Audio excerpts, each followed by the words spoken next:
Hi, I'm Lee Pycoft. And I'm Sarah Reigate. We are two international makeup artists working on the covers of magazines, high fashion editorial and getting A-listers ready for the red carpet. With the likes of Anne Hathaway, Jessica Biel, Daisy Lowe, Elle Macpherson and Maggie Q. And recently I headed up a team of makeup artists on Britain and Ireland's Next Top Model. And responding to your most popular tweets, we're going to recreate some of the looks seen on Elle Macpherson and Grace Woodward. So Grace Woodward is all about high fashion directional looks. So we're going to recreate her poppy orange eye that you all loved so much. So I'm going to start with defining Carly's eyebrows because I've done the base. I'm going to use two different coloured eyebrow pencils. Now my two favourite pencils are MAC Lingering and MAC Flim. And the reason is these work on practically every skin tone. And I use the darker one first. I use the lighter one just to diffuse the edges. This is great if you're a bit of an eyebrow novice. So on Carly I'm going to sketch along the top of the eyebrow. Now a common mistake is when people are penciling in their eyebrows, they go directly for the middle of the eyebrow and this makes it too hard. So you just sketch along the top. And this is really just mapping out the shape that you want to create. Now often people when they're penciling in their brows or forget about the inner corner here. And this is an area that if you actually bring it slightly further towards the nose and create length and width in the brow, it can give a really natural eye-opening effect. I'm going to use my other colour, which is Fling. I'm going to go over the edges and this really just helps blend the colour I've used first.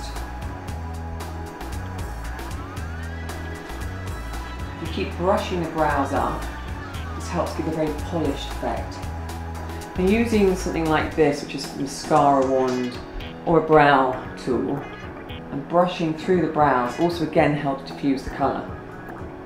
So as you can see, that's just starting to shape the brow area without looking overdone. Often if you work on the inner brow area and make it slightly thicker, it can have a very youthful effect.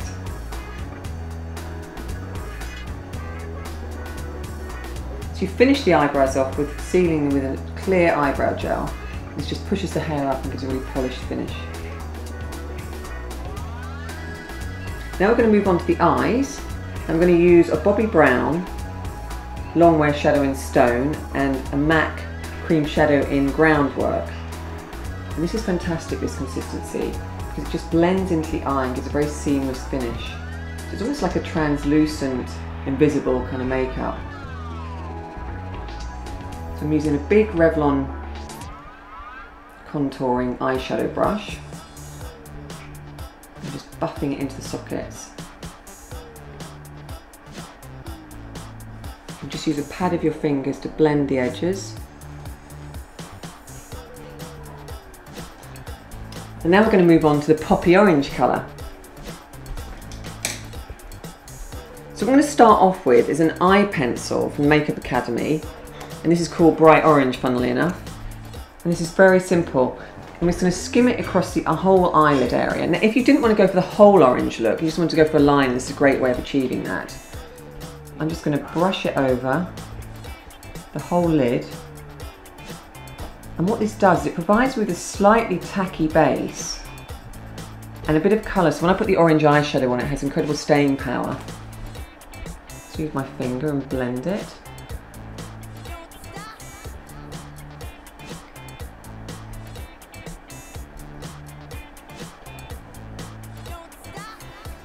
Make sure you get it all the way out to the outer corner. So really you're creating an almond shape to the eyes. So once that's on, you just simply do the same on the other eye. So now we've applied the line all over the eyes, we've done it with a brush, I've got a little detail around the edges using a flatter brush.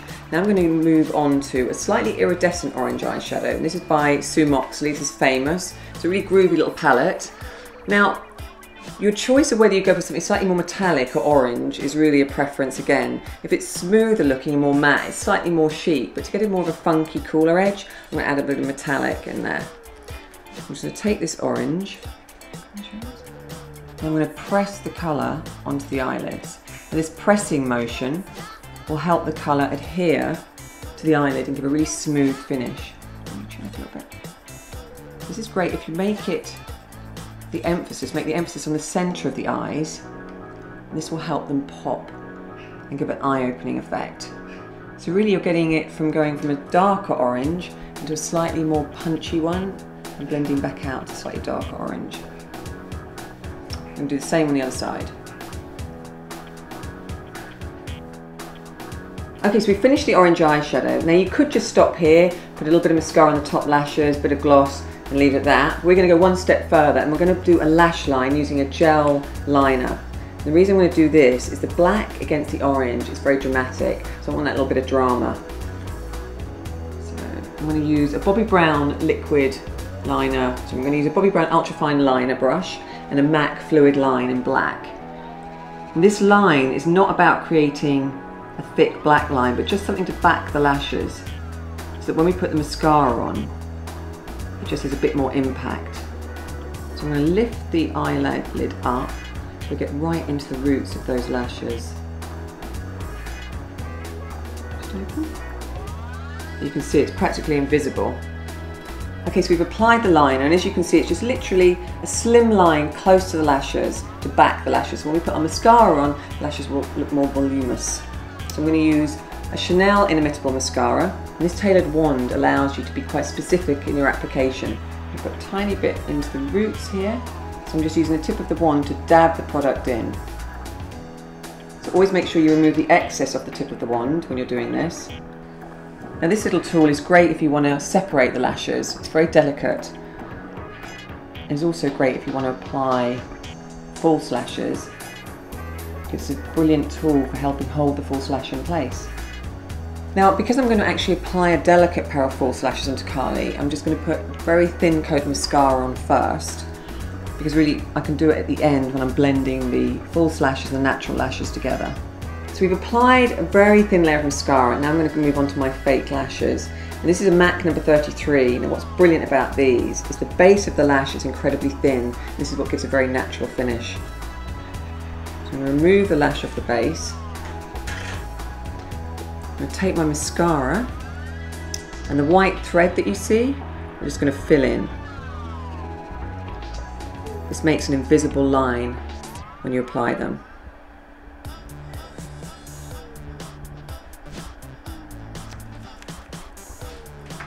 I'm going to put a little bit of glue on the back of my hand.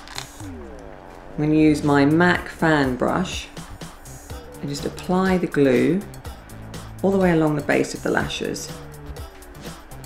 So you want to wait sort of 5 seconds or so before you put these onto the eyelids. This stops the glue from sliding around, so it makes it easier to stick them on. And the key is to make sure they're going in an upwards direction. It's very common that people stick eyelashes on and they point them downwards. This is where this brush is quite good, because you can just gently prise them into the right position. Straight ahead. This also helps us lift your natural lashes into the fake lashes, so you get a seamless finish.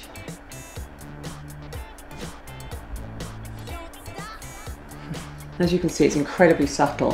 What you can do then is take your mascara again, and what I tend to do is use my liner brush, and I just paint the lashes that I want to add more definition to. And the reason I do this is this stops the lash from slipping. So that completes our looks. We've done our orange eyes with a seamless beige colour and false black lashes.